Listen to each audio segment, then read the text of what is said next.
They're cheering for me now. In my mind, they're cheering for me now. Right up Broadway, they're cheering for me now. One day soon, all the jobs I have to do will make my dreams come true. It starts today.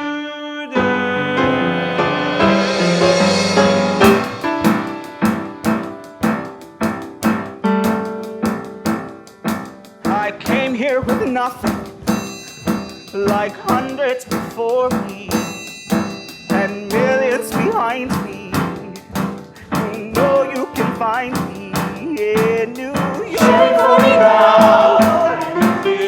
Cheering for me now. Where everyone's different. What's it been like being in the room with Susan Stroman, John Kander, Lin-Manuel Miranda, the spirit of Fred Ebb? Yeah, I mean, it's a dream. These are things that you never expect to happen to you as a young performer.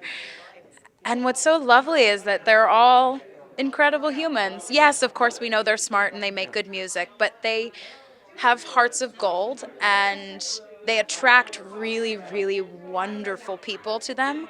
So the room is just electric. It's electric and it's full of love. So going to work is very easy. I keep saying, my therapist knows a lot about John Kander, okay? Because I keep coming in and I go, there's this man, and every time he speaks, I cry, and I don't know what's going on, but I do know what's going on. Partially why I even do this is because of the dignity that John Kander and Fred Ebb gave us with all their work. Well, of course, it's the collaboration I've loved the most, to be able to collaborate with John Kander and Lin-Manuel Miranda and David Thompson and Sharon Washington. All of us love New York. That's why we're here, and we just love it. So now to be able to create a piece that is for New York, is a Valentine New York, to talk about the resilience of New York and its people. It's been a glorious, just glorious collaboration. Collaboration is, in my experience, is a really good time. I mean, you hear a lot of stories and you read a lot of stuff about how people are at each other's throats, and we don't have that. And for us to sit in a room and, back to the same thing, try to make art together is really fun. It's a dumb answer, but it's the truth. Yeah, no, it's an absolute blast, and then the joy of watching this cast too. I mean, you saw how incredibly talented they are. I remember when you had the experience I had when I saw the workshop, and I saw the steel beams come down, and a billion people come on stage with tap shoes, and I went, this is a Susan Stroman musical. We're about to get something very exciting happen. He said after the workshop, he said one of the great joys in life is hearing the sound of tap shoes coming toward you in a Stroman show. It's true. Yeah. When we started working on the piece, we looked at the film, and the film brings to it 1946, which is life after the war, and it also brings a central story of Jimmy Doyle and Francine Evans. But we realized if we're really going to tell the story of New York City, we have to tell it bigger, and we have to include so many more people. And suddenly it was a story about all the people who come to New York to do something they couldn't do someplace else. Jimmy and Francine will follow them. They're in the center of that story. But I think what makes New York so special for all of us is there are stories everywhere. Yeah. And you look in a window, you look on a bus stop, they're all there and they happen. And that to me is the most exciting part. It's big. It is unabashedly big, yet it is also intimate and beautiful. It has everything that you would ever want in a Broadway musical.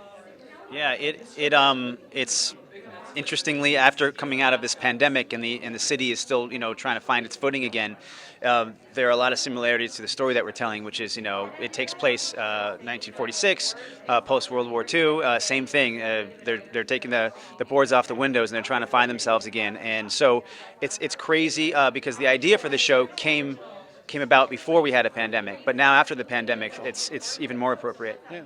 Why is this musical so perfect for right now? I mean, because it just shows New York in its wholeness. I feel like there is going to be a moment in this show that you will relate to as a New Yorker. If you've even visited the city, you will relate to something in this show, for sure.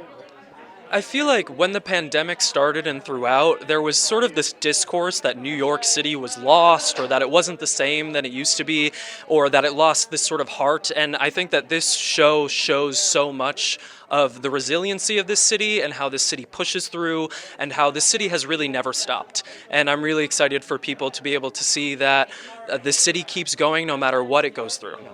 It's as true in 1946, which is when it takes place, as it is right now. It's the story of the city and its resilience, and we're hoping that people who come to see it will feel the love and the hope that the city continuously shows up, regardless of how challenging times can be.